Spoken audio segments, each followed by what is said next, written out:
Hey guys, how's it going today? Thanks for joining me on our little crop circle extravaganza. I thought we would do this a little earlier in the afternoon for those of us in the US, just because I think it's just probably maybe a little easier than some of this late night stuff. Otherwise, anyway, they're late night podcasts that you all probably listen to, so we don't want to interfere with that. This is overexposed. Hold on a second, guys. I can see this.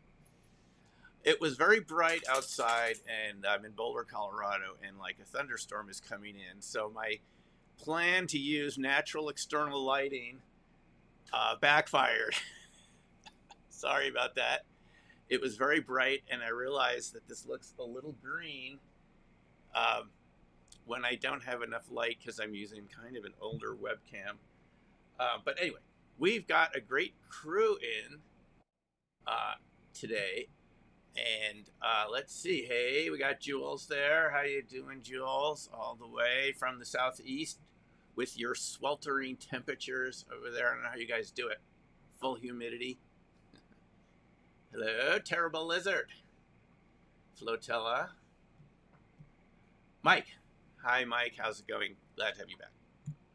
So, here's what I want to do today. I thought it would be really fun, since we're in the middle of the summer here, to review a lot of the crop circle experiences that we've had over the years.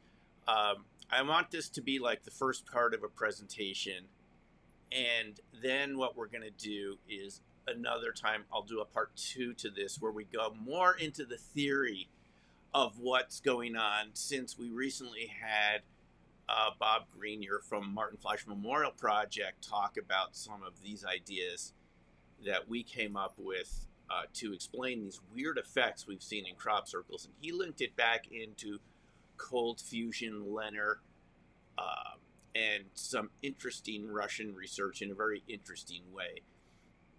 So it would really be too long to do all of it in one day. So I'd like to just, hello, Constellation Fleet. How are you today? I want to show you the presentation that I usually give to my crop circle tour participants, which we did from '97 for decades until COVID hit, with groups of people. And there have been other things that have happened in the UK, like temperatures, high temperatures. When we first started going to the UK, when I first started going over there, guys, where most of the crop circles were at the time in the 90s, I mean, it would be in the 70s almost all the time. You would get rain often. It was a very pleasant temperature, and obviously the climate has changed since I've been around, which is one of the factors that makes a tour easier to do or less easy to do. But we've had a lot of fun over there over many years. And I want to take you sort of on a trip through memory lane. There have been so many people involved with these crop circles over the years. And I want to tell you the story of it from my point of view. Now, you may not agree with what I'm about to say. You may have your other ideas, and we can talk about that in the Q&A at the end. So I want to show you this presentation and save some of your questions until the end. And so let's, without any further ado, let's take a look at some of these crop circles. And then I want to show you the videos and pictures of some of the strange things that we've observed in them, which really was quite a surprise to myself, and I think anybody involved in this, to see that much very odd electromagnetic behavior around what just looks like inert patterns of grain crops, in wheat fields and different types of grain crops, but mostly wheat. There were some barley circles, canola, and other types of plants, but mostly wheat. So let's go ahead and take a look at this. And again, I'm happy to answer any of your questions at the end. I think in total, I think we skipped the year 2002 because of foot and mouth disease. I think the fields were closed, but I think I was there every year except since 1997. until 2019. So let's take a look at this, okay? I'm going to go ahead and share my screen, and I think this should work. Okay, so let's take a look. Now, this is some of the fractal artwork of Peter Sorensen, who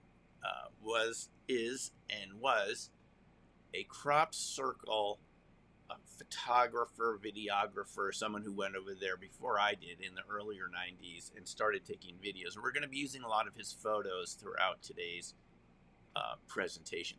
So let's take a look at some of the strange effects. These are some of the circles that I've seen over the years. I've seen most of these up live and in person.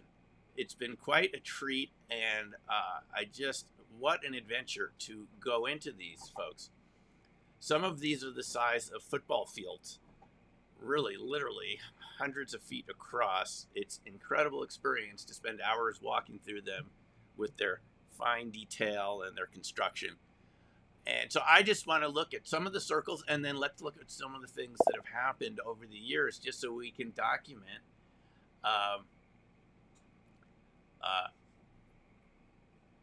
what I have seen. Maybe you can add some of your own experiences. Okay, 1 second. Let me get back to this. Hey. There we go. Okay, so this was the first circle that I sort of encountered, quote unquote. This is the Windmill Hill Julia set from 1996. I wasn't there in 1996. This was a remote viewing target that Courtney Brown gave us at the Farsight Institute when I was taking classes there in spring of 1996. As some of you know, I got onto the crop circle topic, like many people, from remote viewing, because this was the target. I was still in the States. I didn't even know what the word crop circles meant in 1996 when I saw the feedback. Keep in mind, when you're doing remote viewing, as Jules can attest to, since she's taken some of my classes, even the live class we did in Coeur d'Alene, Idaho, a number of years ago, these are blind targets. It's not like someone says you're looking at a crop circle, you're given some random coordinates, but this happened to be what was in the folder. And this is sort of what I got in my phase 4 part of the session, which was some communication, some archetypal information, something to do with wake up those silly humans, and plans. And look at this P3 drawing here, which is quite interesting. This is this is a drawing that you do in remote viewing, and this is like, look, it's like a circle with energy coming in and out. I think that's pretty good. I mean, this is done blind, right? So after doing this session, I really got curious. What are crop circles? This is why I wanted to go over there. And I went over there with a guy that I met at a UFO conference in Denver, having gotten into that topic too. Let me put that in the hopper, Steve, and we'll get to that. We'll answer that at the end. Effects of on PCs and stuff. I met a guy named Ron Russell, and I wanted to go over there with him. He talked about giving tours. I thought, hey, I will get my feedback. Feedback's important in remote viewing. I'll get my feedback on this target, right? This crop circle wouldn't be there anymore, right? But I would get to see them myself. So this is why I went over there. Now, I'd heard a lot of stories about the circles. This is 97. I go over with Ron Russell and his tour group. He gave 2 tours that year. I was in the July group. And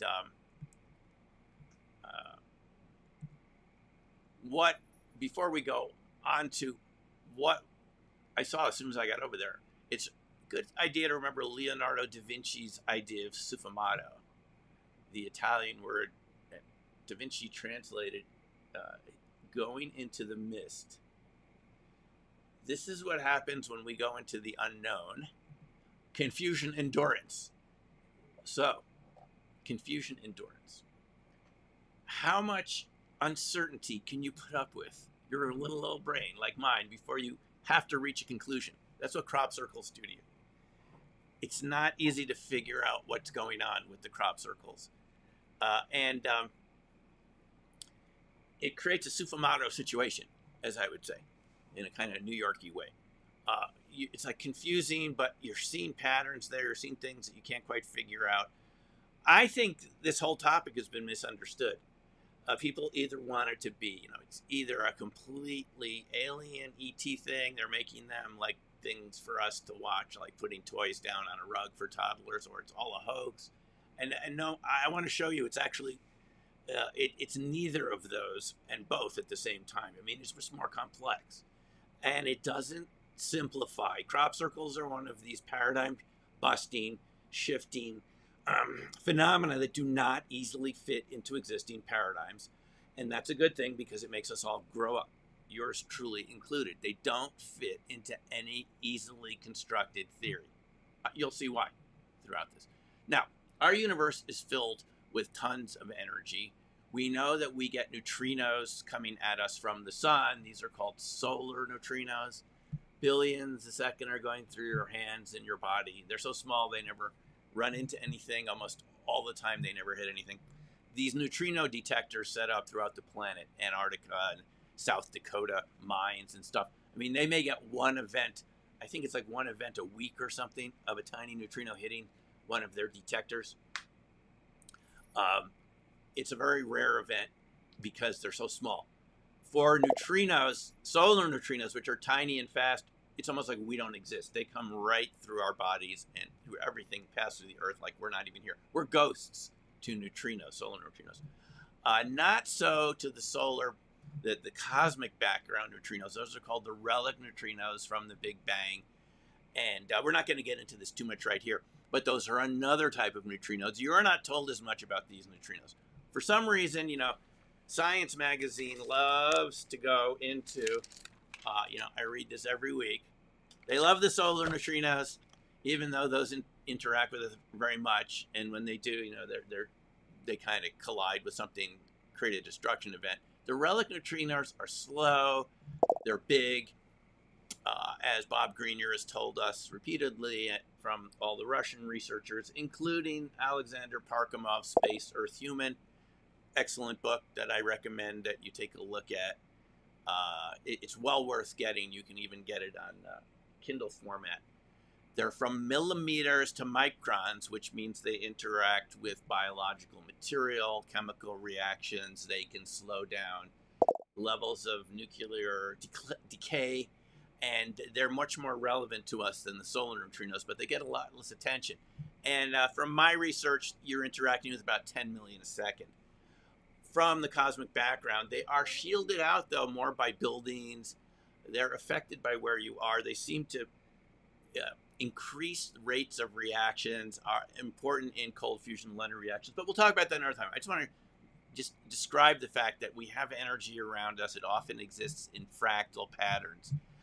And just as a kind of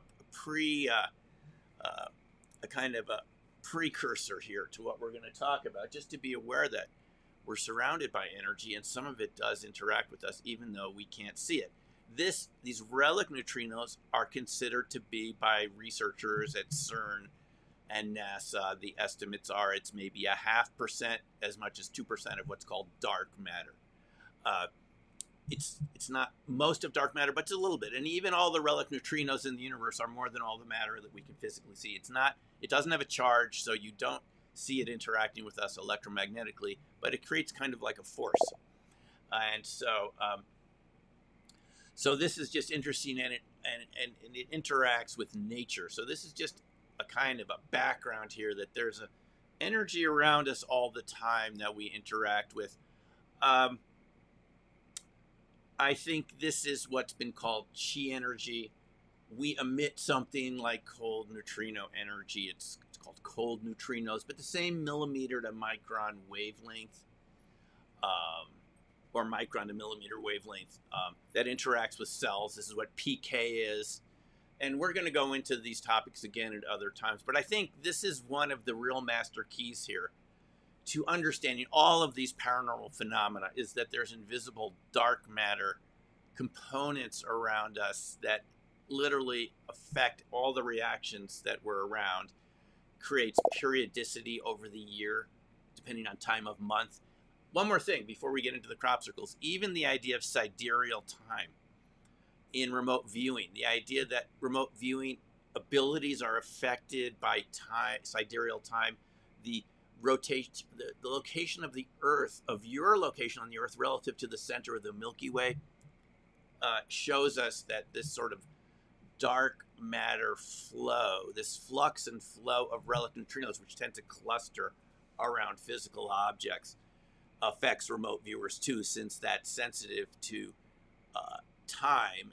And relic neutrinos are the amount of them is relative to the time of year that you're in, which is really quite interesting because there's nothing in physics or chemistry, that any of the stuff that we learned about physics or chemistry, even as lay people, that suggests time of year should matter, but it does.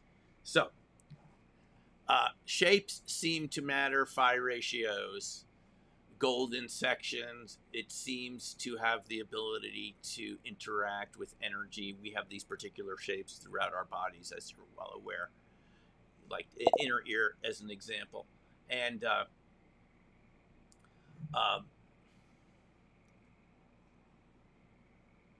we have particular resonance. Now, this is very interesting. If we didn't have that particular golden section in our inner ear, the cochlea, we wouldn't hear all these frequencies that we hear. Low frequencies in the bass notes, high frequencies, is due to this particular phi ratio shape. And even reading Science magazine recently. Yes, Michael, the dark matter monsters. We will talk about them at another time. You find these phi ratios even in quantum patterns at the subatomic matter. You find phi ratios even in quantum matter. So this is something that exists at many different levels. You know, as below, as above, so below. There's this sort of self-similarity. This is one of the themes here. So this is one of the first crop circles that I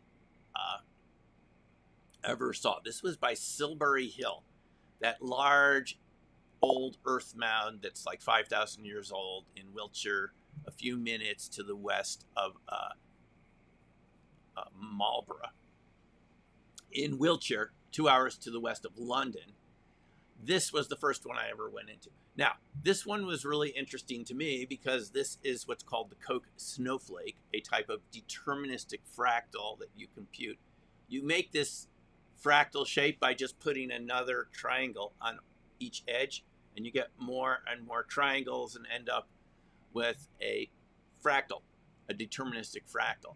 This was the size of a football field. When I studied it in graduate school, it was like this big on a page. But this is a deterministic type of fractal. And this is the first one I went into, just having been in the UK for about a day in 1997. It's a great way to start. And it was right by this Silbury Hill. This is a great place. If you ever go to the UK, folks, you have to go to Silbury Hill. A lot of the great crop circles is around this area. So this is the largest and oldest earth mound in Europe, man-made. When you look at the the stuff that's put up by the English Heritage Society, they suggest that the Neolithic peoples that created this, Iron Age peoples, did it with deer antlers, one little scoop of dirt at a time. It's a good question how they made it. Now, here's another little. Yeah, I will get to the questions at the end because otherwise, guys, if we stop here, I won't.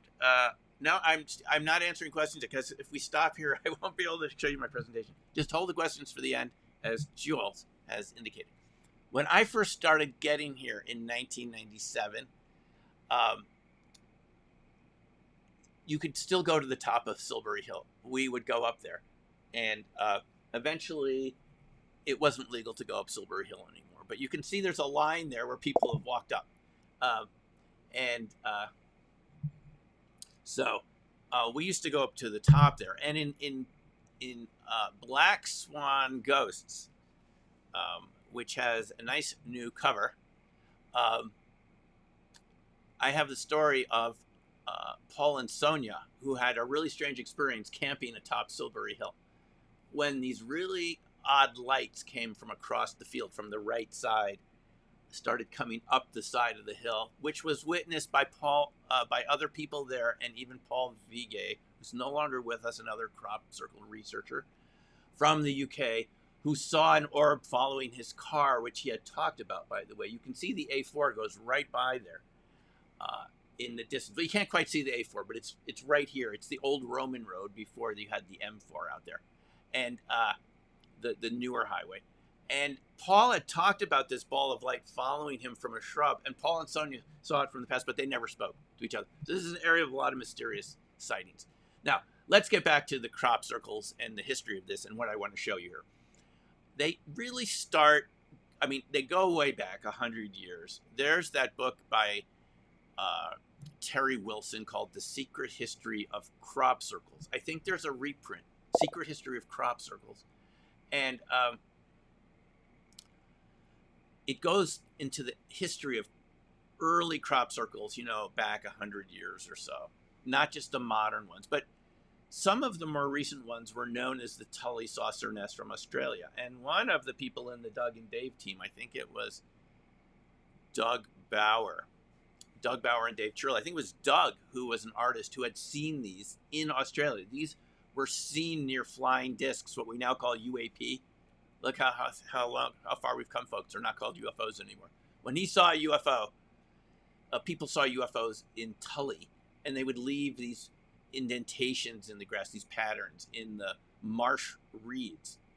You see that? So this is an example of, you know, flying saucer created crop circles. They really do exist. So Tully saucer nests are like in the late 60s. Tully saucer nest, look it up. So this is how this association, now Doug was an artist. He was part of the Doug and Dave team. You've heard of this, the two guys from the pub.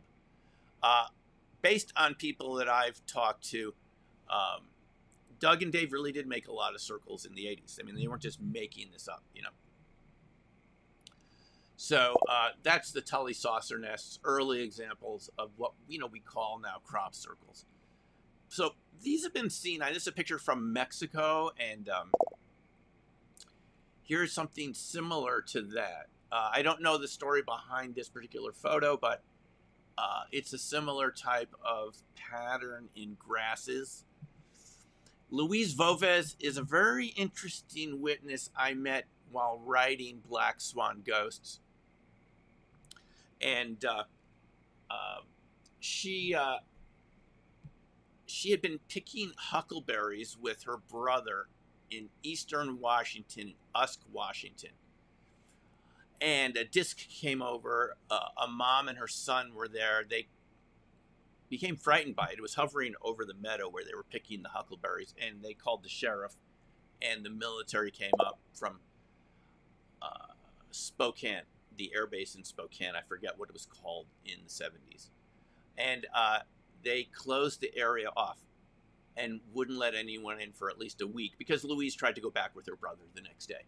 And they were ticked off because huckleberries, you know, have a particular season.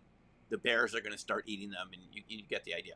Her brother made huckleberry products. So this is the area of, where is it? It's over here, Usk. And I actually got to visit this area coming back from the Meddling Falls Bigfoot event last June. So I got to stop in Usk, and it's just a tiny little town, and they had their sighting over here. So this is what's interesting. What Louise told me was that that disc, as it left, went right over the meadow. And you can watch her testimony if you go to blackswanghosts.com/video, or just click on the video tab. You can watch her testimony. When I went up to her bakery in northern Idaho, she's passed on now, but it was very nice to give me a very solid interview. She said it flattened the meadow plants. Now, what does that sound like to you? I mean, she said it was flat. I said, how flat? She said, flat as a pancake. So it's an example of a UFO, UAP, flying disc non-human intelligence, if that's what it was, interacting with plants, flattening the plants, and so forth. So it would suggest that there's a propulsion system here from the flying discs that, interacts with plants in some way. Now, here's another interesting one. This is from Westbury. I took these pictures myself because I was there with our tour group in 2010. And this was one that looked to me non-man-made. I mean, the look of it looked splayed out like it was made from wind or plasma vortices, some electrical energy. So this is another example of what they might have looked like before people got involved. Something that this one, see how it's splayed out from the center? Very interesting. But not swirled around the center, but splayed out. Kind of cool. We took this from the Westbury white horse, these chalk horses that are carved into the hillsides in the UK. Uffington is another famous white horse, too. In the chalk that I think the Celtic peoples carved, or maybe even before the Celtic peoples carved into the hillside. So these are kind of ones that are really hard to explain. Here's one courtesy of Colin Andrews, who's came with us many times, the crop circle researcher, who was one of the early researchers with Busty Taylor in the 80s and was on our tours several times. It was interesting here. Look at this orb, or whatever it is, near this sort of pattern in the fields, huh? What's going on there? Interesting, right? This is obviously from aircraft. Here's some early ones from the 80s, more simple looking patterns. Now that we look at these, I mean, you'd probably say human assisted, I would think so. The early patterns, very interesting looking, right? These are from Busty Taylor's photographs. He was one of the first pilots to start. He might have created the term, or one of the first people we think to have seen them from a plane and kind of said, what's going on down there? The concentric rings. Oh, this is the famous Julia Mandelbrot set from '94 near Oxford. Okay, very interesting looking pattern, right? One of the Mandelbrot set fractals, so-called Mandelbrot set, a fractal type pattern. And then you had this famous pattern by Barbary Castle from 1991. Isn't that a great one? Just incredibly intriguing pattern, don't you think? Barbary Castle is this huge hill fort, Neolithic hill fort, just a vast place. It's not a castle. It's where, people from 1,000 years ago or more, created a defensive structure on a hill with a huge mounds going around, like walls, earth walls, south of Swindon. This is not when I was there, guys. This is before I started showing up there. But these were the ones that got me intrigued, these sorts of patterns. Now, one early reference to this is, I believe, 1694, the Mowing Devil. You've heard of the Mowing Devil, right? There was this pattern found in a farmer's field, and nobody knew who made it. There were, some strange things seen in the field, and they attributed it to a mowing devil. So this is an early Hertfordshire. Strange news. You see, folks, strange things are not just in our time, cryptids and UFOs. It goes back hundreds of years. They still called it strange news. The mowing devil. Here's more recent ones. You can see they became more stylized over time, more intricate. And again, we have to thank Peter Sorensen for all his great photos over the years from ultralights. I mean, this guy would not quit taking pictures of them. I haven't seen Peter in a couple of years, but he just got the best photos of them. So, these kind of concentric rings, kind of double pattern there. Oh, this was a really great one near Avebury from, I believe, 2005. Look at this one. Pretty cool, huh? This is my own photo from a microlight. We would go up with microlights, these flying lawnmowers. I don't see them in the U.S. very much, but they're popular in the U.K. They're like a flying wing with an engine and seats, and you know, go about 1,000 feet up, maybe as low as 500 feet is like the minimum you can fly in the UK. So,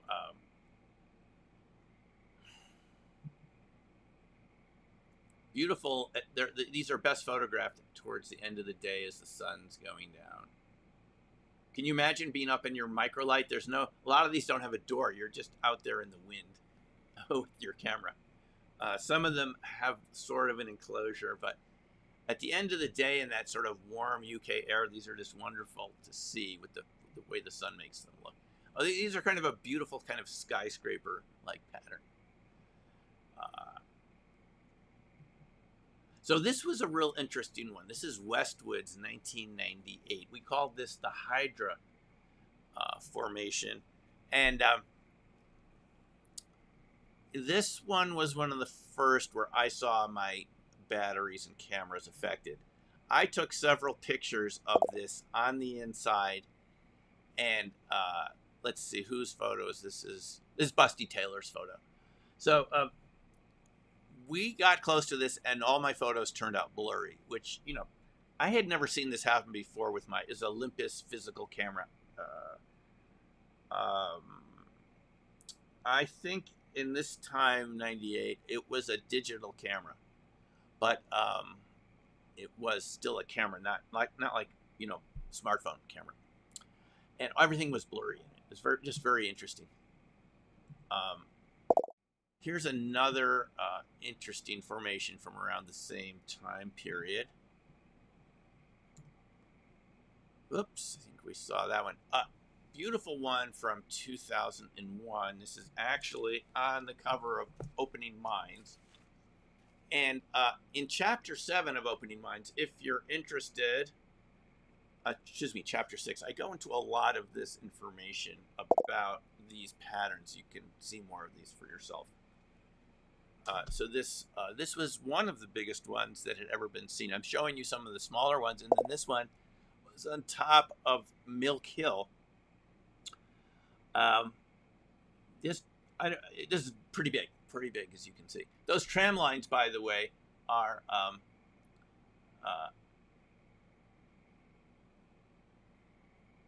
the tram lines are 80 feet across. You see those tram lines, what we call tractors here in the U.S. So that that gives you a sense of the scale. This is another one from a few years earlier. Again, this is my photo from a microlight. This is in, I believe, the Avebury, Truslow area. That area, you know, Wiltshire, these areas are all pretty close together.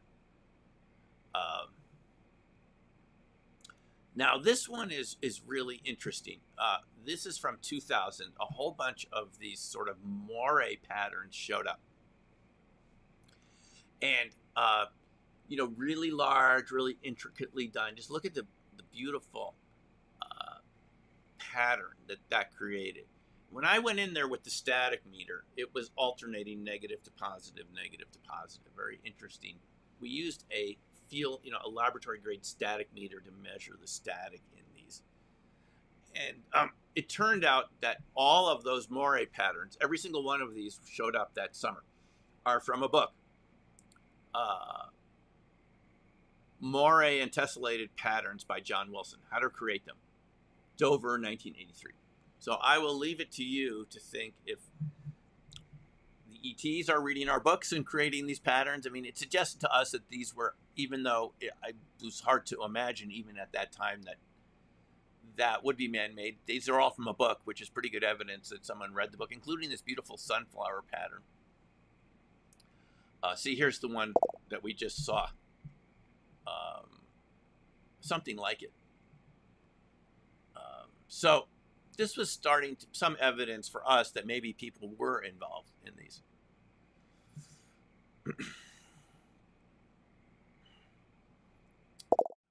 This is near Alton Barnes, near the canal there. Lots of spiral type patterns. And this is the Trek meter. One of the first ways we started seeing if we could get an angle on what was going on here is use a static meter, electrostatic meter. And what we found is that there were higher levels of static charge in the formations than in the regular standing stock, which was like an indication to us that something electrically active was going on in these formations that we couldn't easily explain. And we found it more in the crop that was greener with more water. But, static electricity, I mean, some people think that's charge clusters, exotic vacuum objects, Ken Shoulders, Takeaki Matsumoto. In other words, static charge clusters, EVOs are the same sort of thing. But I didn't know that at the time. We were just measuring lots of static. This particular formation, for example, and this is Colin Andrews' photo, by the way, up near north of Avebury, by one of the white horses. This one affected the static meter to the point where it stopped working. So it was an indication to us. This is from 1999. And this one, just spectacular precision, I think you'd agree, right? When we went in there, the static meter stopped working. So this was an early indication that these crop formations weren't just creating static, they were creating something that could knock out batteries. And we saw it in this formation. We also saw it in this molecule-like type formation across from West Overton. Also, Ron went in there. I was staying in an Airbnb at the time, right across from this. Ron went in, static meter, we're putting new batteries in, it's gone. And 9-volt batteries, they're not cheap anywhere, especially not cheap in the UK. You'd have to replace them. Like, they just totally discharged. Batteries totally discharging in a few seconds. And here, this is crab circles, sorry. This is what hermit crabs do. So even hermit crabs make their own types of sand. We'll look at some sand circles at the end. This is those beautiful face formations. If you blur your eyes, you can see this is a woman's face. Made with a certain type of lithographic technique of lines.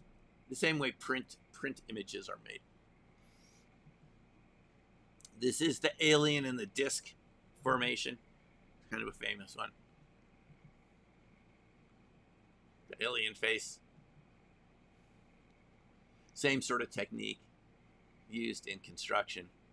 This is what it looks like on the ground, thanks to Peter Sorensen, who got on the ground. You can see these lines. Now that's what it looks like on the ground. This is what it looks like from the air. See? Fascinating.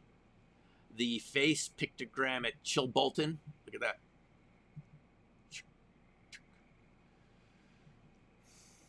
The Arecibo response message from 1974.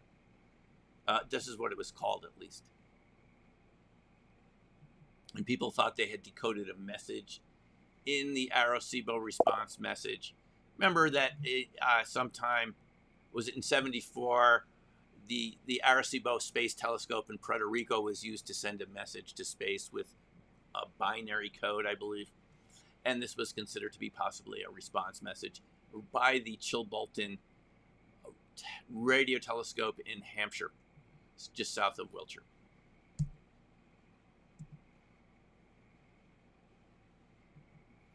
So these are sort of what they look like. This is what it's like, folks, to be on the ground, walking around in them. Now, in the early days, how did we get pictures like this? We used poles. People would have these collapsible poles. You'd put the camera on the top of the pole and use a remote control or even a string to pull the shutter. And these were called pole shots. Of course, nowadays, we have drones, but these did not exist when I first started getting involved in these, and pole shots were the best you could do. Now there are drones. I think poles have gone the way of the horse and buggy whip. And we have even, shots of varying heights from drones coming in, quite spectacular video footage, as you can see on YouTube nowadays. These are pole shots. So this was kind of what you would expect back then, 20 feet up, 25 feet, 30 feet maybe. You can see the beautiful directionality of this fold of the laid crop here. And that's important here. It's pointing in a particular direction. It has what's called helicity, and there's a term in material science called anisotropy, which means things are pointed in the same direction. So one thing we can say, folks, about crop circles, man-made or ET-made or made by wind, you can tell the difference between the ones that have anisotropy and the ones that don't, with the directionality of the stalks all facing the same way. And I think that's an important clue to how crop circles work and why they sort of have the effects that they do. This is in what we call canola plants, which are yellow. Here's more nested, beautiful nested crescents. Here's a great one. I think this is taken by Matt Williams, this photo. Really quite a nice photo, huh? A more recent one. You can see the size of the people compared to the crop, right?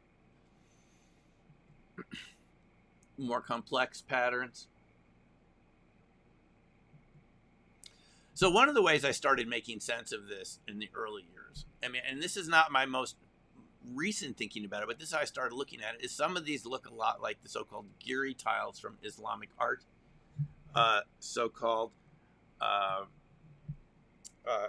crystals that are aperiodic, quasi-crystals. Do you see how the patterns have this sort of aperiodic nature? They don't quite repeat and they turn into other patterns. So this is from Islamic art from 1400, Common Era, which sort of they look like kind of reminiscent of crop circle-like patterns. This is how I started breaking it down, is you see similarities between the art from Islamic artists from our Middle Ages or before in Turkey and the Middle East, which have some of those similar patterns in crop circles, right? So there's a kind of connection between some types of geometric art and the geometric patterns of crop circles. I'm just showing you my early thinking about this. And I'm not saying you have to agree with me. This is how I'm starting to break it down. We had a chance to see one made in the daytime because this group came up to this, led by Matt Williams there, who's standing behind Linda Moulton Howe, who was there with us. And they said to us, look, we've been given money to make an ad, internet ad. We've paid the farmer, and this is in Pattern. And they showed us the pattern. And they wanted to show us this because Matt and some of his colleagues had seen Ron and myself give lectures at these crop circle events and conferences where we said, no blankety blank humans could make these. They're too complex. I believed that once, a long time ago. And Matt thought that Ron and myself were open-minded modern people that were open to evidence, which I think you'll all agree is pretty important. And they said, hey, they came up to the pub. We didn't believe them at the time, but they said, do you want to see us make one? It's legal. It's farmers been paid. So we went out with them. This is what the pattern was. And I think this is important. I mean, we didn't even think they could do this, but this is the pattern. It was for an internet commercial, and we watched them use boards and ropes and measuring tape and walk around this field with stomper boards. And there's Peter in the background filming it. This was kind of an historical event for those of us that didn't think people could make this, right? You might be one of these people. You're welcome to believe what you want. But after I saw them do this, we realized at least humans could make a small one in the daytime. And that's what people said. They said, well, it's small and in the daytime, which is true. Not that big, right? 80 feet across on the tram line. So this is only like 150 feet across or something like that, right? 200 max. It's interesting. And then here's another one that Matt had made that he got arrested for. Seriously. People had said humans could never do a 7-sided circle. So he decided to do this one. he sent the pattern before he made it to a circle researcher who shall not be named. And it was used as evidence in court since the pattern was there before the circle that he had made this. And the judge said, well, I think he was fined £200. And the judge told him, don't do it again, you know. So this one's man-made. Definitely man-made.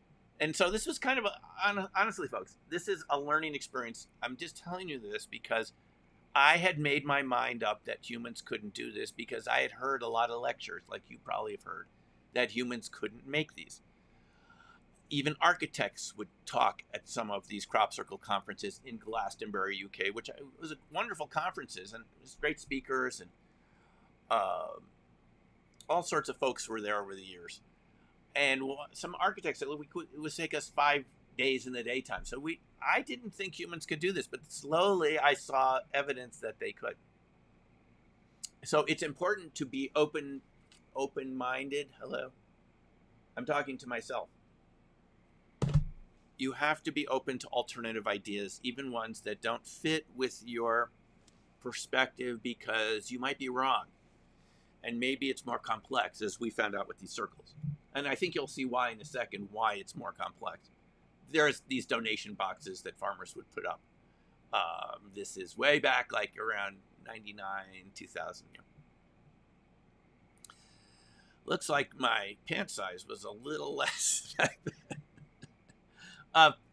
And the farmers would make a lot of money. The one by Stonehenge in 96, apparently the farmer collected the Julia set that Jules referred to.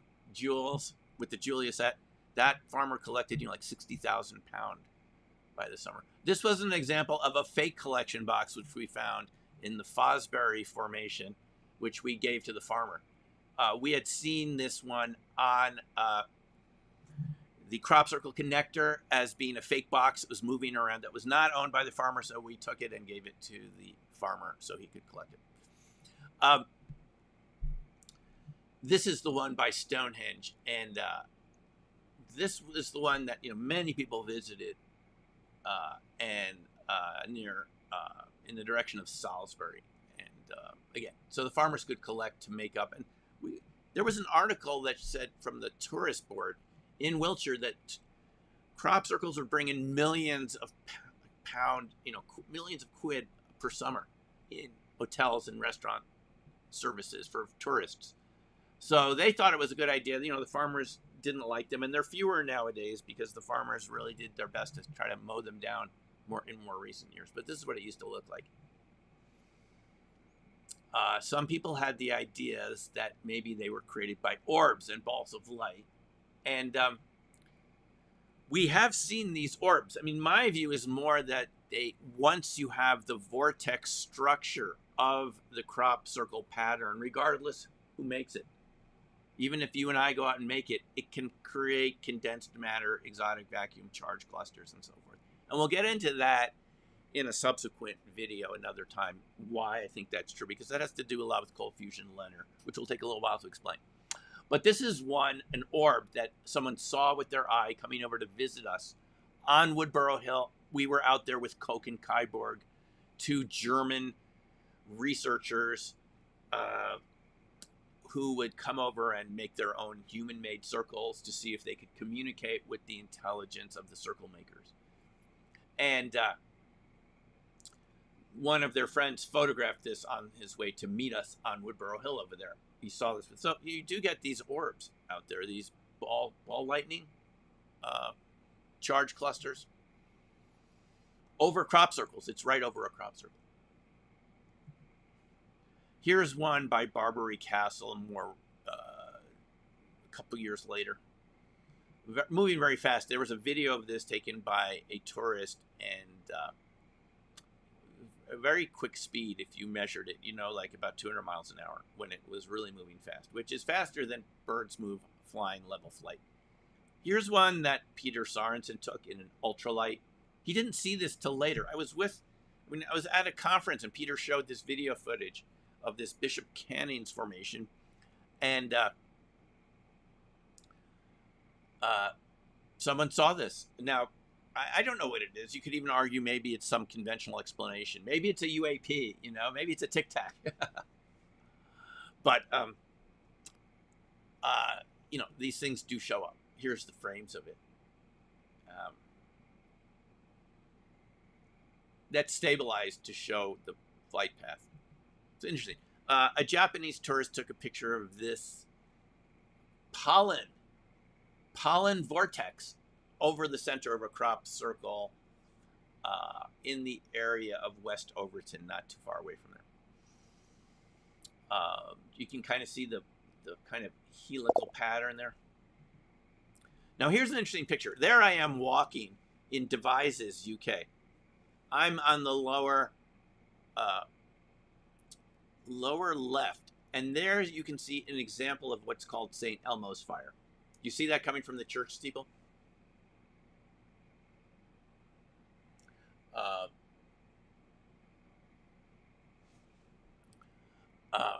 It's something that's been seen on ship masts. It's a type of electrical discharge.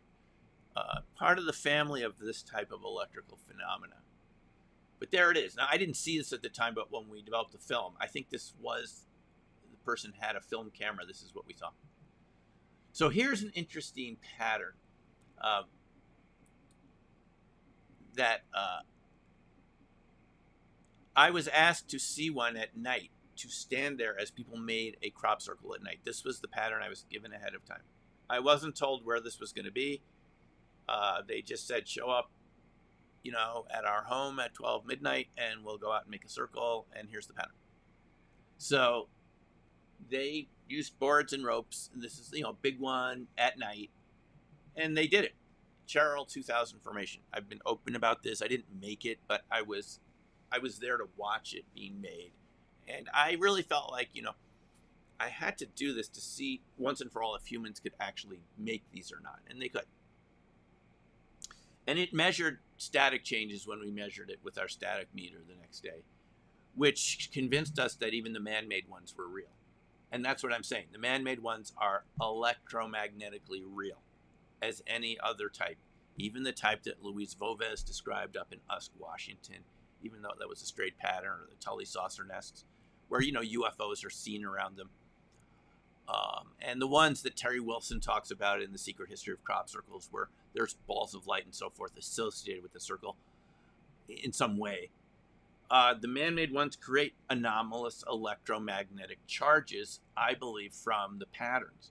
And so we started making our own. The Hill Martin formation, we paid a farmer to make 3 in his field near Hill Martin, not far from an Air Force base in Swindon. And, you know, we made, there's Diana Baldwin with us from our tour from 97. Excuse me. This would have been, yeah, this is 2000, I think it was. Yeah, right. And, you know, I got to make one finally. Legally, we had paid the farmer. He was really into it. So there we're pushing down the wheat. There's Masao Maki, the sushi. I didn't know who he was. He runs a sushi restaurant in Boulder. He did. I met him in the UK. And this is what our patterns look like at the end of the day. 2 small ones and a pretty big one. So it showed us that humans could make a decent one. And when we took some circle researchers in with us, they were kind of amazed that the stalks, like there's something, let me tell you something. There's something on the wheat called bloom. It's a white fungus that grows overnight. Now, this is how you can sometimes get things wrong with the evidence. We thought for a long time, if you went in a circle and there was still bloom on it the next morning, it meant no humans had walked in it. Since when you walked in it, the bloom was, it's like a powdery fungus, was immediately disturbed. But what we found is that the bloom grows back every night. It's nocturnal. So every morning, the bloom is going to regrow on these. And ours regrew the bloom on it. And we had a researcher come in and she said that it doesn't look man-made because the stalks look in good condition. They don't seem scuffed. And we had used wax on our boards to, just, everything like a surfboard or something, just wax them kind of like you would wax an ice skate. And it didn't disturb the wheat so much. And then this one showed up about half a mile away. We thought maybe the ETs are showing us how you really do it, right? Here's the simple human one and unexplained one. Like it was an answer, right? Yeah, editing reality. I'm going to get into this in the question and answers. We're just going to go through these and we'll go into the ideas behind it.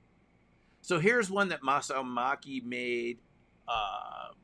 He wanted to see if humans could do this. He paid a team to make this for the Japanese audience, and he wrote a book, The Final Answer to Crop Circles, where he argued they were all man-made. I don't think Masao totally got it right, because as I'm about to show you, we got all these weird, it's the logo of his sushi restaurant, his family crest, but we got all these weird effects in our circles, and that's what this whole thing is about. Even in these man-made ones, we got the camera failure, the battery failure. It doesn't make it easier to understand, even if they're man-made. Beautiful wavy pattern in this one that was made by Peter Sorensen. Peter made this for a film crew. Good old Peter made this. And he's artistic. He took his board, look at that beautiful wavy, it's called the wavy lay pattern. That wavy farm, for those of you that are into the history of this, the wavy farm formations, man-made. Still beautiful and still real. Another wavy farm formation. Here's one we made in Washington State. We paid the farmer. We wanted to see if we can do this. This is in good old USA. And, we wanted to see what the patterns look like, and this is what they look like. You can push the wheat down. It's not like wind damage. It's not like just any old plants going hither and thither from wind and rain. There's a vorticity to this. A helicity and an anisotropy. That's the point of this lecture. There's directionality to stalks, and it creates an energy flow like editing reality is pointing out here in the comment section. That directional flow, as we will go into another time, creates a type of standing wave that probably originates from water in the soil, water in the plants, that creates very interesting types of energetic structures that create all sorts of interesting electromagnetic effects. So here's another one. The beautiful mathematical math matrix. We were commissioned to do this, our so-called Team Cosmos team. All these teams have names. We call ourselves Team Cosmos by now. We thought we're the pros now, right? Even though the circles we're making, they're paid for by some money, we're paying the farmer. This was for Scott Flansburgh. Scott was the record holder in Guinness Book of World Records for being able to multiply numbers in his mind, add numbers. He wanted a 9-9 based circle, so we made this for him. Now, the outer circles were made by a very talented crop circle artist. This is at Woodborough Hill. Farmers pay. Don't worry about it. It's kind of fun. Look at this. And one of the people that helped us did artwork for the Queen. So he was able to do these numbers impeccably. And there was one of the cameras that went in was affected. So even these man-made ones could... there was a slide I was going to show you. We put up a sign that... that's what's missing here. I'll see if I can find it later. We put up a sign that we made this. It was a project, commissioned. Everyone had been paid. Tim Carson, the field owner, and so forth. People still didn't believe we had done it, and they defaced our sign, which is kind of funny. Because, it looks pretty good. But this is man-made. How do we know? We made it. Took a couple days in the daytime. I'm not trying to set any records here. But these patterns... again, look at these beautiful swirls. That creates energy patterns which turn into electromagnetic effects. Now, here's some of the ones I want to show you with the video, which I think you'll find interesting before we go to questions. Devil's Den, we had a lot of battery failure. 1999 by this Celtic dolmen. I saw 3 devices affected within half an hour by that formation, including this GPS device. There's Rob Spate, who ran an internet site at the time, the Noise Room. I'm not sure if it's still up, and it affected his GPS. I saw Masamaki's camcorder get the dirty heads indicator flashing. It's brand new camera. Should not have a dirty heads indicator flashing. Brand new Sony. Back then we were using digital film. Not hard disk recording. And my own static meter. As soon as I got to the edge of this, Maki's over here, his camcorder goes out, I hit the edge, battery goes off in the static meter, and these guys come in 20 minutes later, and I'll show you the video in a second. Danebury. This formation knocked out Ron Russell's Sony camcorder. He put it down in the center of this formation. It didn't work again. It was hot when we picked it up. It wasn't running, but it was on, not recording. And he sent it back to Sony. The solder joints had melted. So there's like some sort of instantaneous energy discharge from being in the center of this crop circle. Beautiful, triplet-based formation by Danebury in '97. This is one of the first examples I saw where, the device, the electronics are melted on the inside from being inside the circle. I mean, that's what it looks like to me. Here at the Martin cell formation, this one went over the edge. Look at that. Whatever made this ran out of room. This was a kind of a funny cartoon someone made about it. Missed it. But here's Colin Andrews, who's with us that year, and all of a sudden his camera goes out. So let me just show you some of the video of what these look like. And this is, I'm going to show you the first one is GPS. This is a double stem. My GPS has just gone wrong, basically, and the screen has gone. Look at this, the strange sort of pixelation. Let me get close like it's been pushed or something. That's solid plastic. Oh. The last time I had this, all my batteries got red hot. So look at the batteries. They're flat as a pancake. Let's have a look. That's only the second time it's ever happened. The last time you had 14 hours when you came in. 14 hours of battery life when I came in. Just put that. So that is an example of, you can see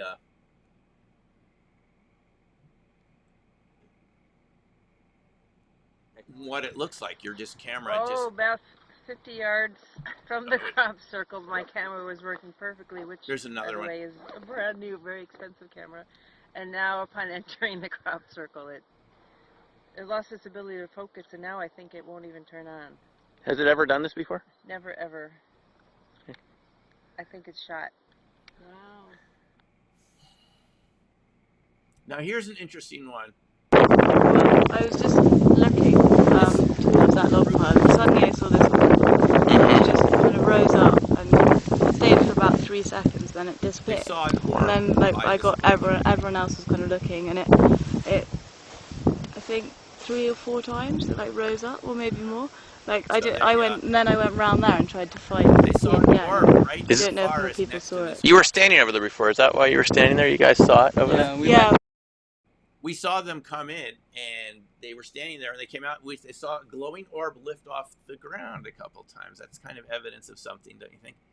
So this is, the sort of things we've seen over and over again.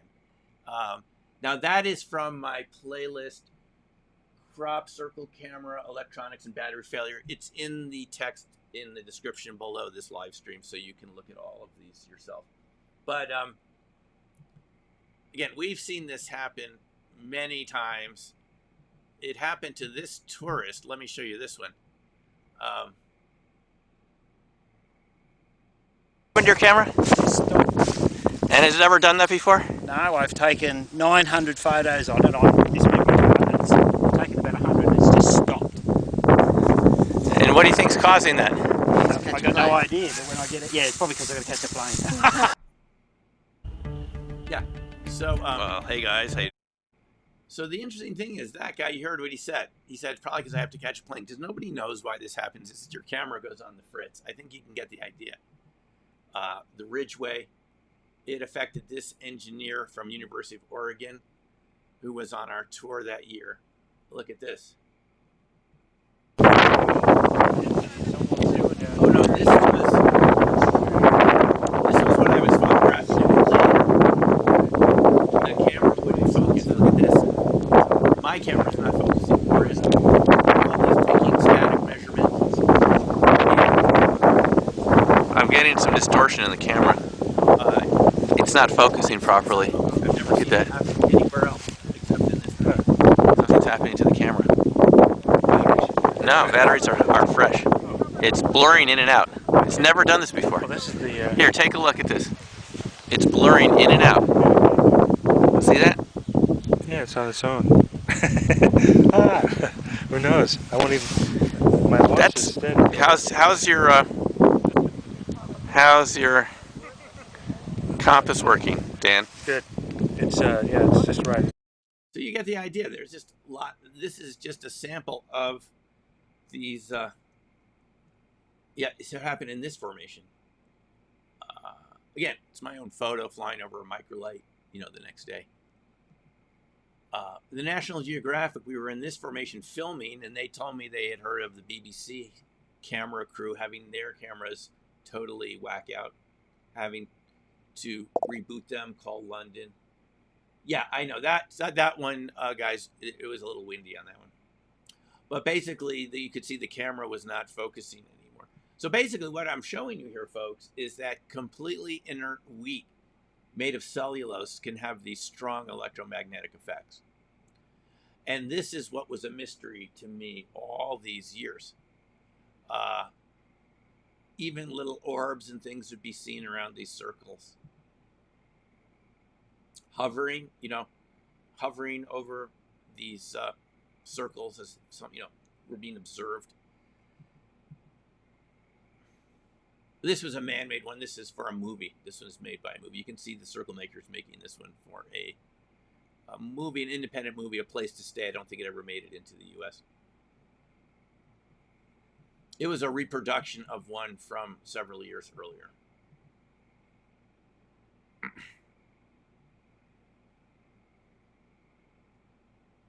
This is in the East Field. This one was made in, I believe this is New Zealand, with Matt Williams again, and his team and a Japanese film crew made two patterns for a Japanese film crew at night to show them prove to them that they could do it. But they're very nice looking, very crisp looking designs. Sometimes molten glazes have been found in these formations, as you can see in the wheat here.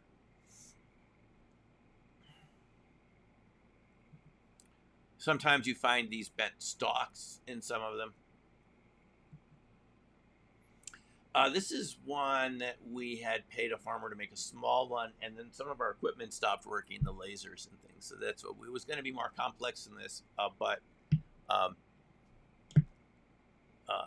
this is all we were able to make was these concentric rings. But even in that one, we got these bent nodes. Now this is our own formation, folks, and we had these kind of blown and bent nodes, which again seems to me like a phototropic, response of the plant to being pushed over, wants to right itself up.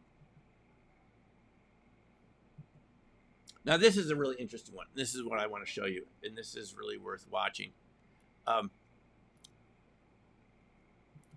This is from a formation at Milton Hill Farms. Now, Ron and I heard there was one out here. No one could fly over it because it was in a military operating area just at the edge, and they wouldn't give permission for private pilots to fly there. So we had to walk over this huge area, look around, and finally found it. Colin Andrews and Jon-Noel Aubrun, who I've talked to, I met him at a conference once. He worked for an aerospace company. Took, a scientific grade magnetometer and dragged it across this pattern. You see, this is a Celtic mound, or Neolithic mound, burial mound, and the circle makers put these circles around it, and it created these magnetic patterns. Now, this is what's really fascinating. Andrews and Aubrun were able to measure between 15 and 26 microteslas, UT, of, sorry, the U did not come out in this slide, it's UT, microteslas, in this formation, magnetic changes. And this, they didn't know what or who had made it. They thought maybe magnets were buried in the soil, but Ron and I ended up meeting all 5 circle makers. We didn't know when we started our investigation, but we ran into people in the village who lived there who invited us for tea, who we later found were involved in making it. And they told, we found other people, and gradually we located everyone who had been involved in making this particular formation. But here it is creating these magnetic effects. Now, in case you're wondering,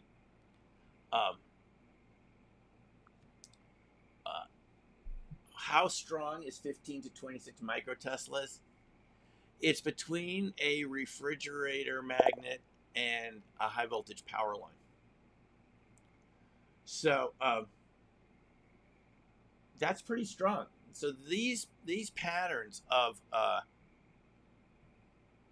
and you can look this up on Wikipedia with UT microteslas. I mean, these are somewhere between a high voltage power line and a refrigerator magnet in strength. So that's pretty strong level of magnetism. It's not like a superconducting magnet or even a neodymium magnet, which would be around 1 Tesla. It's lower than that, but still. Here we have proof positive that there are no dipole magnets. Ron and I talked to the human circle makers. They didn't bury any magnets there. They chose this location because someone lived in the area who could assist them in making it. And this is 2000. So here you have this real proof that just creating spiral vortical shapes in wheat creates electromagnetic changes. This is all you need to see. That man-made crop circles, other types of crop circles, plasmas, ET craft, UFOs, whoever makes them, once the wheat is in that pattern, you're going to get these electromagnetic changes, which can lead to charge clusters, static, orbs, and bolt lightning.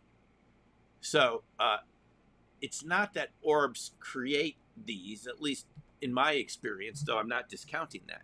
But once they're there, you can get orbs from these electromagnetic changes, because wheat is made from cellulose and it's piezoelectric, which means it's sensitive to pressure to generate electricity. And as we'll get into another video, as Russian researchers found, it's called the cavernous field effect, which is that tubes pointing in the same direction, like Wilhelm Reich's orgone machine, which would be used to create cloud busters.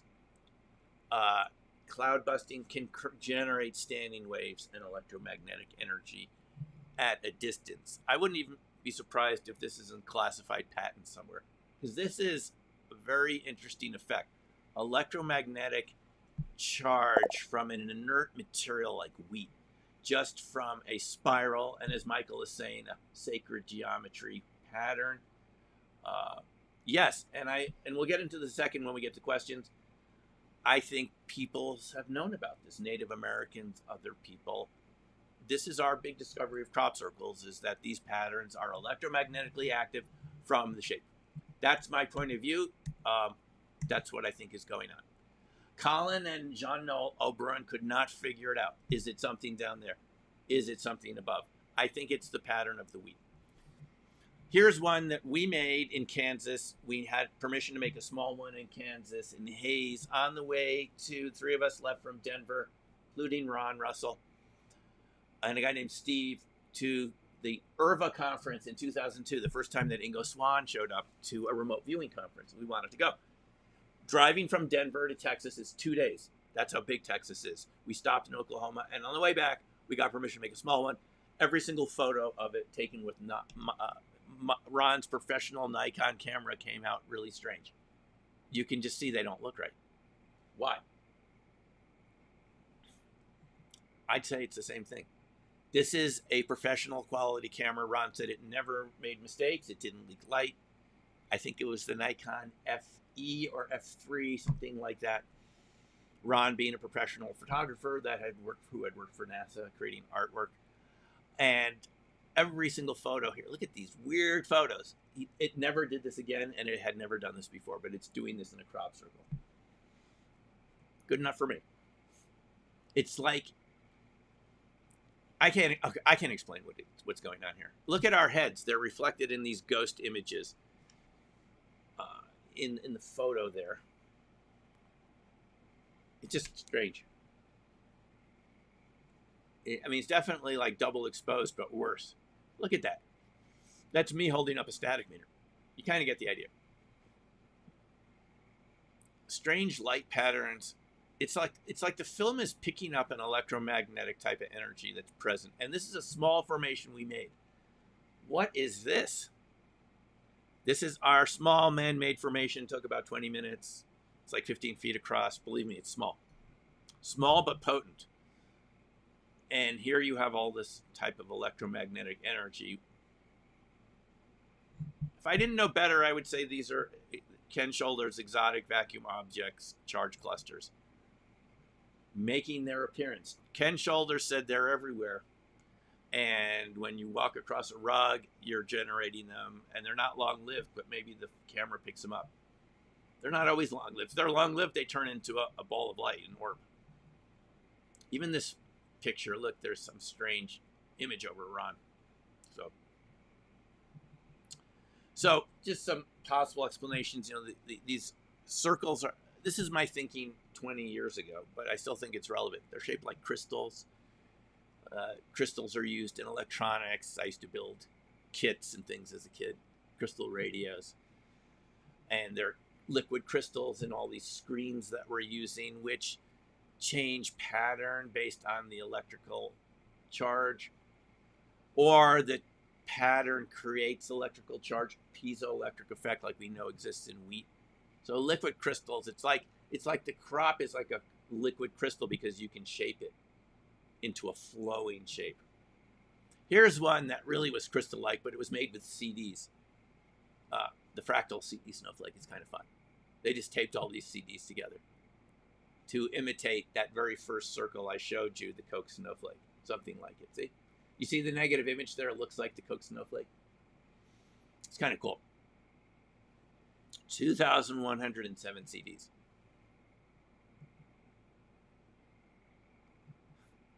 So I thought back then that these liquid crystal shapes are creating energy patterns in a piezoelectric material, wheat and other grain crops.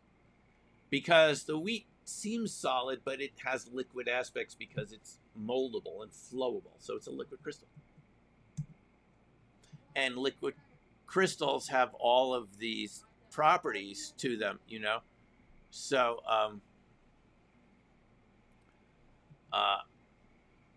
liquid crystals even look like wheat at a close-up scale. So anyway, these are just some possibilities here, and we'll get into other possibilities related to cold fusion LENR in another lecture. But this is, liquid crystals are responsive to magnetic fields or create magnetic fields.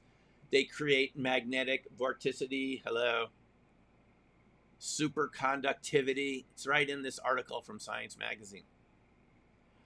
How magnetic vortices create superconductivity, swirling patterns, you see, create electromagnetic consequences.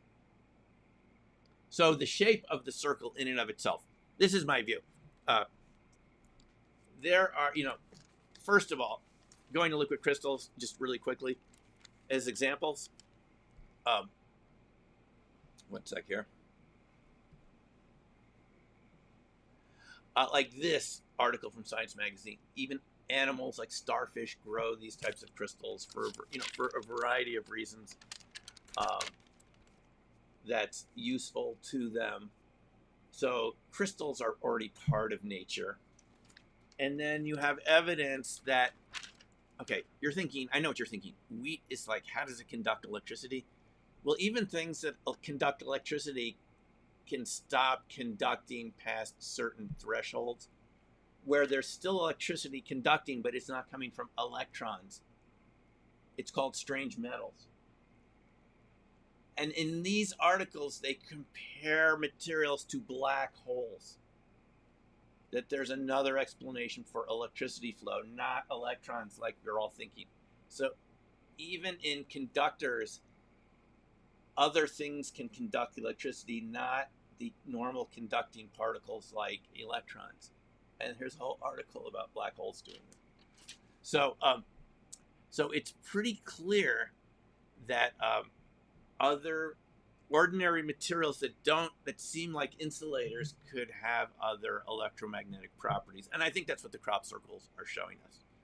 Vortices, vortex cores create magnetization. I think that's what we saw in Milton Hill Farms. This is my view about it. The spin helicity, the vortical nature. You guys get the idea, right? These vortices can create illumination and light and affect photons. Hello. Metamaterials, we've heard about this recently with all the UAP research. Those rare don't exist, but exist because I've talked to people who've handled them. That bend space-time, space-time metric engineering. Hello. Photonic crystals, these are just so-called wood grain effects, wood block effects. Just even a symmetrical pattern at the microscopic scale create photonic crystals. So you sort of see where I'm going with this. You can create special types of plasmonic energy from waveguides, from organized patterns, which I think has something to do with this. Even though, grains of wheat are pretty big for photons to interact with. You can get metamaterials that bend light, that bend electromagnetic waves. And as we've heard in the UAP UFO research, and I think this is the implication of the whole thing, is that these metamaterials that these craft are made from, that fortunately Congress has started to investigate, I'm sure they've heard testimony, can actually bend space-time. So-called vacuum engineering. Now, the engineer I talked to who still haven't gotten permission with him to do a YouTube interview, but what he told me was that he felt that these materials, which he thought were about 1,000 years ahead of ours, these metamaterials, could interact directly with the quantum vacuum field, so-called vacuum engineering, to make the vacuum more dense or less tense, which would become like its own propulsion system built into the hull of the UFO itself. This is what these crop circles suggest to me is possible. And this is the crop circle UFO connection, is the same principles that make crop circles work, I think have something to do with UFOs in this way. Got it?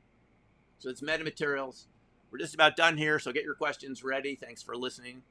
It's a good long lecture, but this I think is just important to set the record straight. As we found weird effects in circles. We saw that some of them were man-made, if not most of them, by the 90s. We know some of them weren't man-made, but some of them were. But even the man-made ones and the ones we started to make would have these weird waveguide effects. And I think this matters because the helicity and vortical structure of the circles, and we'll talk about this again another time, creates these very interesting, non-ordinary, non-Maxwellian electromagnetic effects, which, as we'll see in the future, goes directly to the structure of ball lightning, orbs, condensed matter, cold fusion, ball lightning research. It starts with these sorts of structures and leads to fractal, non-Maxwellian electromagnetic structures, which leads to things like Cooper pairs, superconductivity, and interesting materials, which we're starting to discover. So that's what crop circles mean to me, is you're getting non-ordinary effects, even possibilities of interaction with the relic neutrinos, that portion of dark matter. At the time I was looking into dark matter 15, 20 years ago, I didn't know about relic neutrinos. I think if crop circles are interacting with dark matter in some ways, the way I've suggested in Dark Matter Monsters, it would be the relic neutrinos, because what? Micron to millimeter wavelength would interact with the material in the crops. If that spiral form is somehow organizing that small amount of dark matter that exists on Earth from relic neutrinos.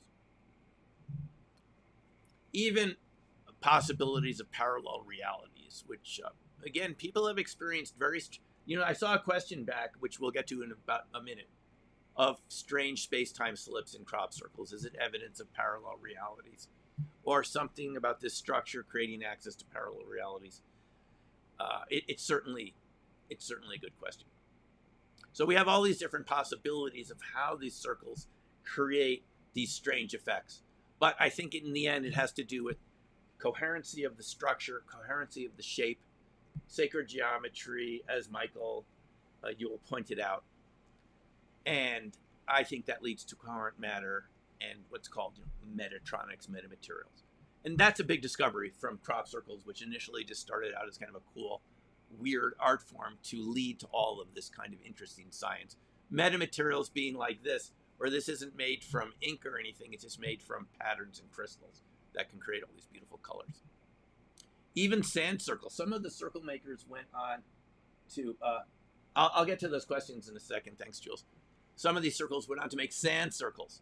So it would be interesting to see, Julian Richardson, if these had any sort of effect. Bob McGuire suggested that we use a radio quantum interferometer, which would indicate some sort of space-time distortion quantum effect of these patterns. Pretty beautiful stuff, even when it's done in sand, right?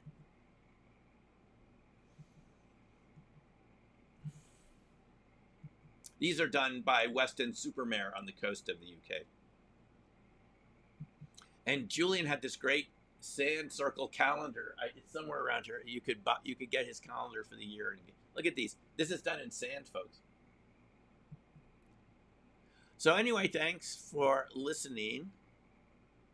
And Opening Minds was mostly about what we're talking about now. But obviously, it's over 20 years now. But I still think I'm relevant. I still believe in the arguments I made there about the electromagnetic nature. And here's, by the way, the new cover for Black Swan Ghosts, where you can read about Louise Vovez. And the Paul and Sonia encounter on Silbury Hill is unforgettable. Whatever they encountered, these little beings in these orbs that they felt were floating over the field. I mean, a number of people saw this. Even people camping below in their cars saw this too. There's multiple sightings. So, okay, folks, let's get to questions. Okay, thanks for listening. Let's go back. Stephen had some questions. Let me go back to some of the questions. Stephen, you had this question about affecting your laptop. I can't specifically...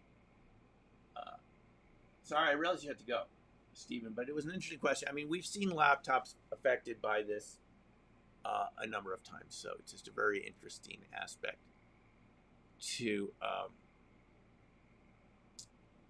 this whole phenomenon. But I don't specifically know about the USB port. I mean, once you get these charge clusters going on and this explosive unpacking of orbs, all bets are off. They don't work well with electronics. Really strange things happen around these types of orbs. And I think this is why we got all that camera and battery failure, I mean, over the years.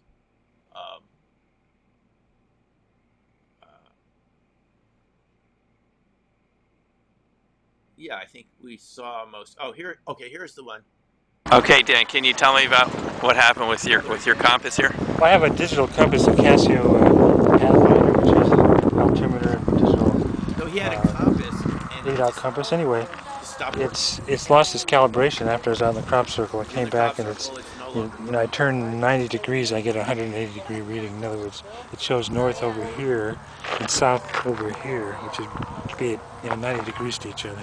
So something's happened to it. Has it ever done that before? No. Oh. Never done that before, so you guys kind of get the idea here. So yeah, so thanks for watching. Questions? John, Simeon, I believe I want to ask you about time dilation within circles. Have you heard anything else about this? Yeah, John. John, I don't know if you heard about this story. I mentioned it again in Dark Matter Monsters in the chapter on crop circles, which is mostly about Bigfoot and cryptids, but it's the same space-time dilation effects. Ron was in one of those circles by Avebury in 95, I believe. It was like the Ouroboros, like the serpent eating its tail. And he left. He encountered people speaking a medieval dialect of English who were dressed differently. But when he got back, he felt like he had been gone for half an hour to 45 minutes at least. And people said he'd only been gone for 5 minutes. So that's an example of these space-time slips. The space-time slips are a fascinating topic in and of themselves. I participated in one of these space-time slip conferences and heard case after case of people visiting restaurants that no longer existed, towns that they seem to have gone back in time. I have a book around here somewhere about this where I've been reading these cases of people visiting historical sites and switching back into that time period. And you've all heard cases of this, right? I had a friend, Terry, who went, I think she was on Lake Mead, Nevada, and when they got back from water skiing, they visited a bar, had drinks, and then all of a sudden they wake up they're in the right room but the wrong beds, and they go down for breakfast and are told that that bar had closed 20 years ago. And when they went to visit it, the waitress tells them it doesn't exist because they asked her about this weird bar, and it's been closed for 20 years, and yet they all remember having drinks in there. Details, very long details about getting these free shots from the bartender. All 4 people remembered the same story. Well, these are called space-time slips, space-time metric engineering. It's real. It shows us that space-time is more fluid than our linear minds are used to. And those of us who are involved with remote viewing, what I call resonant viewing, you're welcome to ask Jules more about this because she's in my RV group that meets every other Sunday online, and she's been in my classes. I mean, remote viewing, in itself seems like a space-time slip because you're moving forward in the past, in the future, and often getting accurate information, even into the future. How's that possible if it's linear? If the future hasn't happened yet, how can people do these accurate predictions, short-term predictions of financial markets that are 60, 70% accurate over 13 years of accurate results? Way out of the bounds of what you'd expect. So, John, I would say it's a good question, and people have experienced this around crop circles. Ron's case is just one example of some that I've heard of over the years. So, again, I wouldn't be surprised if this happens in these kind of huge scale charge cluster condenser systems, which are what crop circles. And again, don't you think this is interesting, folks? I mean, people like me just go over there with an open mind, and you're told one thing, that humans can't do it, but you gather evidence, but it's still very strange. And this is why I'm saying it's neither all man-made nor all UFO made. It's somewhere in the middle, and even the man-made ones, as one of you said earlier, I saw in the comments, hoaxes. These are not hoaxes. These people call them natural magic, at least the circle makers I met. Natural magic. They believe that the ones that they make also create a type of magical energy, for lack of a better word. And I think that's what we find in the well-constructed ones with the right intent. They're so precisely done. It condenses electromagnetic energy. It creates what David Freiberger from Stanford Linear Accelerator Center, and we'll talk about this in the next presentation, the next live stream, called vortons. A type of condensed electromagnetic structure, very similar, by the way, one last article I want to show you, to what Paul Dirac called magnetic monopoles. You know, back in the 30s, Paul Dirac suggested that because of the quantum equations, which would allow for negative numbers because you square them and negative numbers square to positives, that quantum equations describing particles would have a negative solution too, what he called, or we call, antimatter. And he said these negative probabilities have to correspond to real particles. And people I saw an interview with him recently. Dirac did interviews in the 70s and 80s before he passed on. And he said he didn't want to even talk about other particles. It was back in the 30s. It was just the electron and the proton. That's all people knew about. I don't even think the neutron had been discovered yet, let alone the neutrino. There were resistance to the idea of neutrino.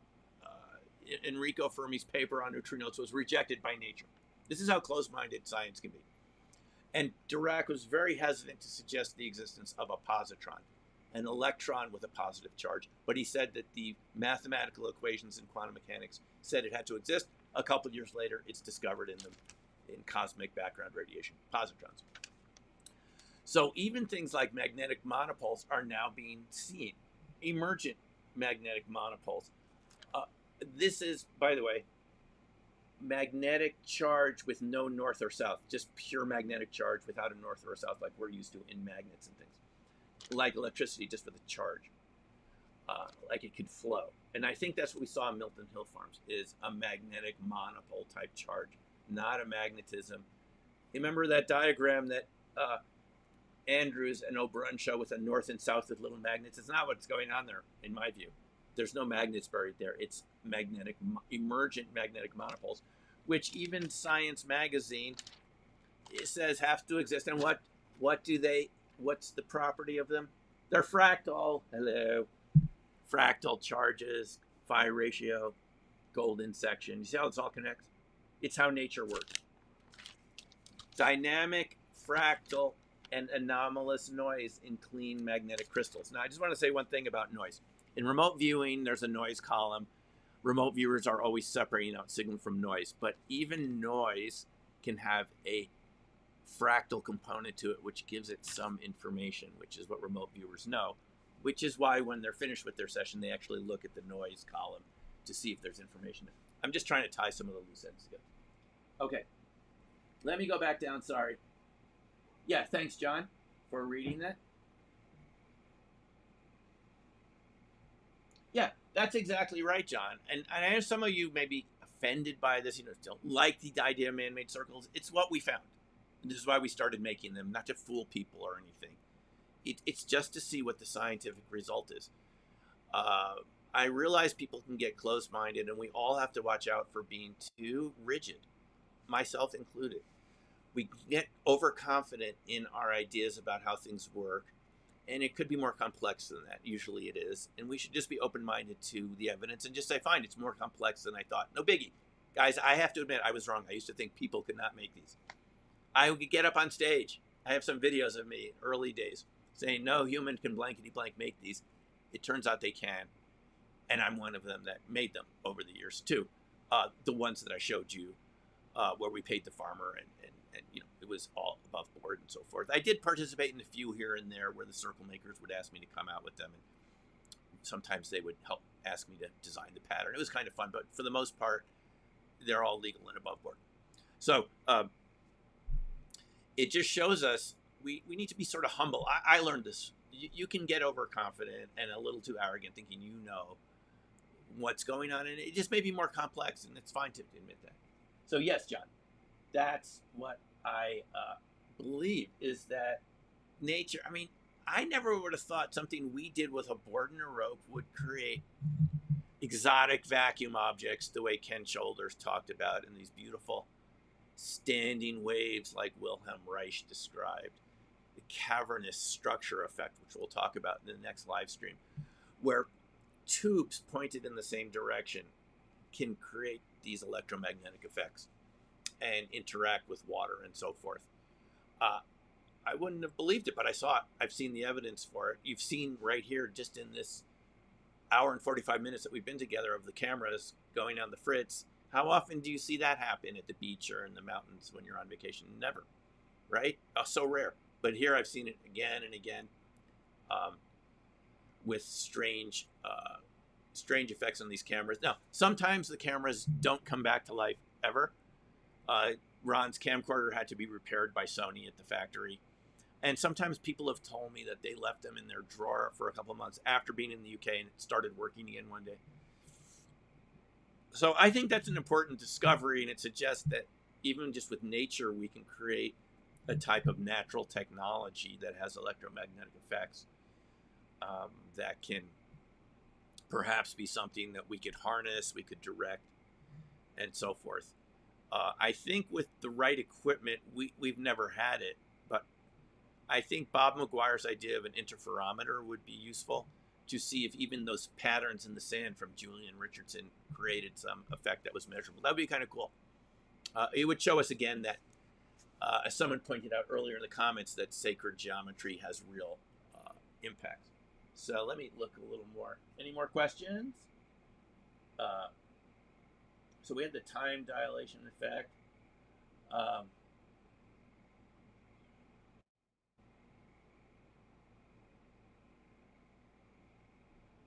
So, yes. Oh, your neighbor flew them in the 70s. That's pretty cool, Jill. The microlights, they're always a lot of fun.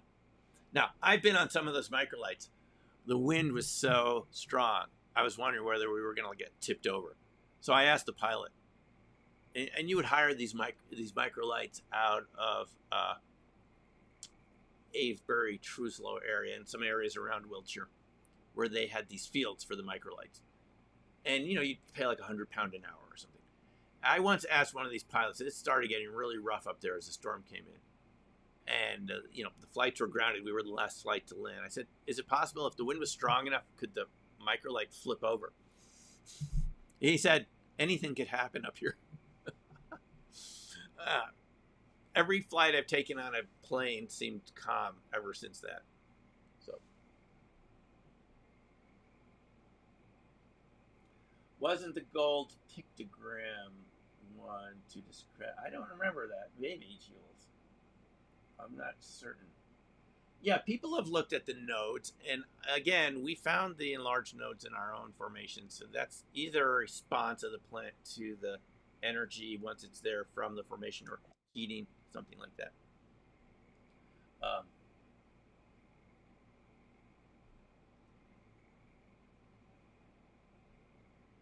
Yeah, so again, you can always send me questions later on, but this is my view of it. Now, if you think there's other interpretations, I'm open to that, but this is...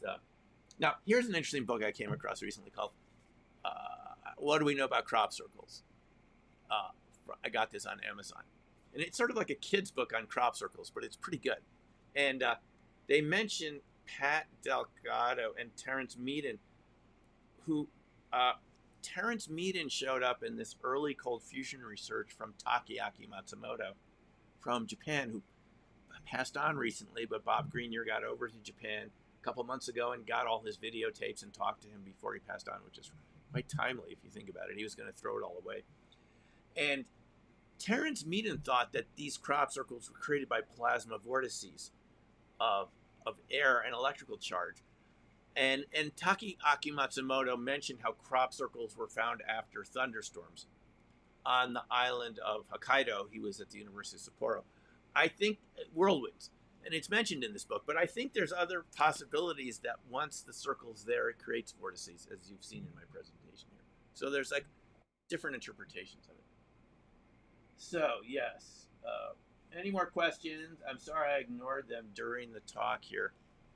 Excuse me, I can see your questions here. John says, John, I agree with you. I think we know very little about what's going on. You know, my research into Bigfoot and cryptids, believe me, the last thing I ever expected was for Bigfoot and cryptids to affect cameras and batteries like crop circles.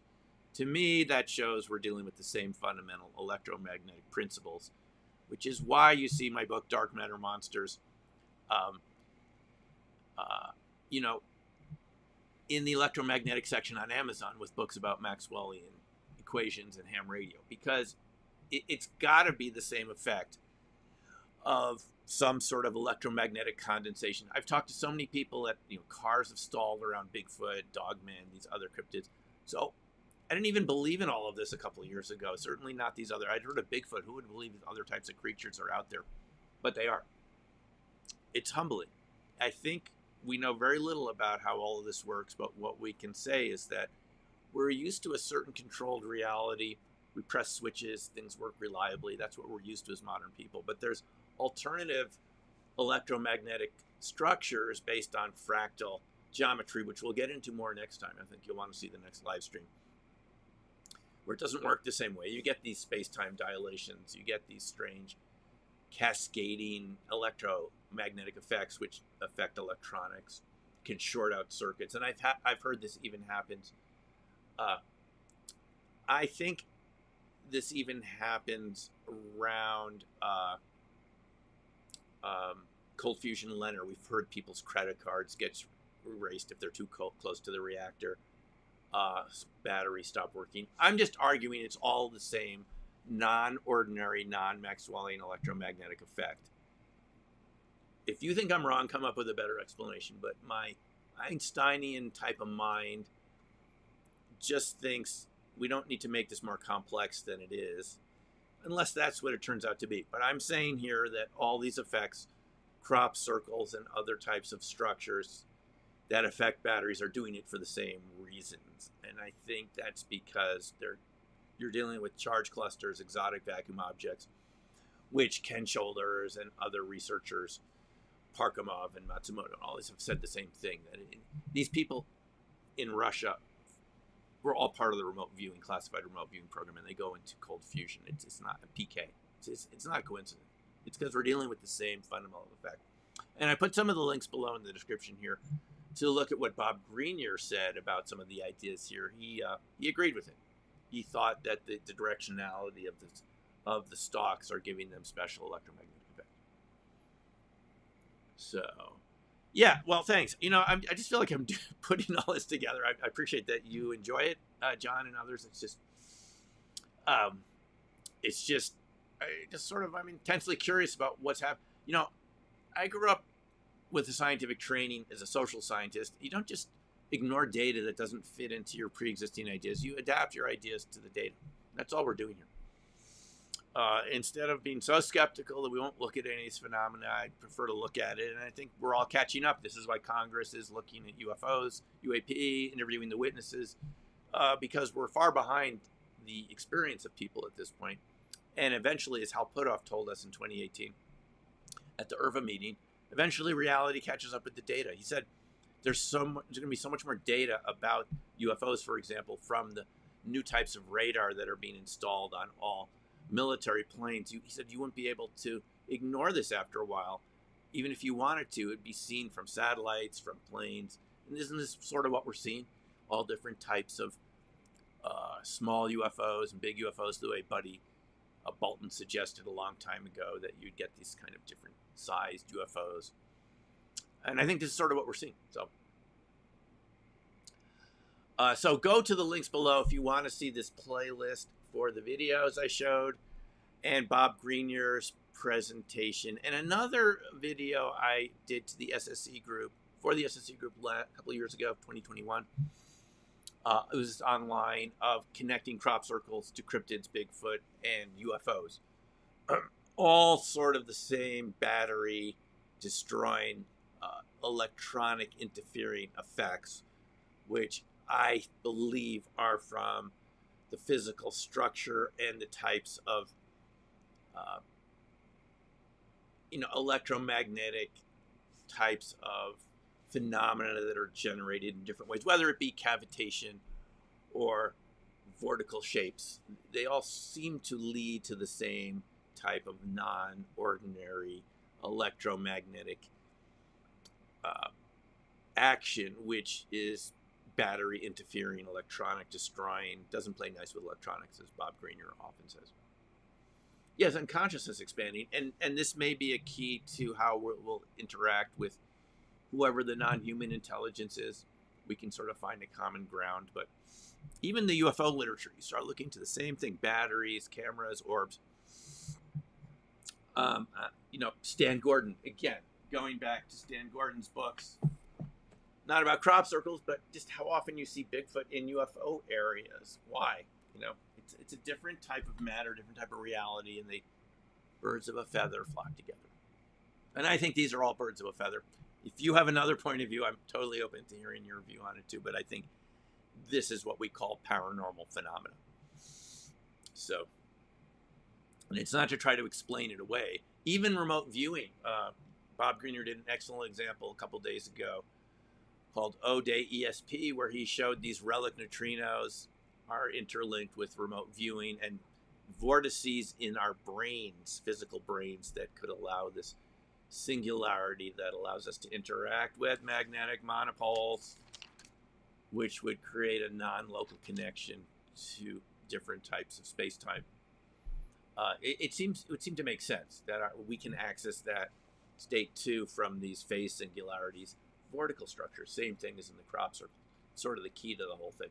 So this goes through remote viewing, PK, UFOs, crop circles, cryptids, space-time dilation, space-time metric engineering, at least in my mind. So thanks for listening to this. Yes, Jules. It may be para, but it's still normal. And as Ingo Swan told me, it's normal. It's what we call normal is actually subnormal. That was Ingo's message to me when I visited him in 2013 in his building in Lower Manhattan. This is actually what's normal, and it's our insistence on everything being linear and predictable that's a little subnormal. So, anything else, folks, before we call it a day? Thanks a lot. It's a good 2 hours here. Poltergeist. Oh, thanks. Yes, ghosts. But what do we get around ghosts and poltergeist sites?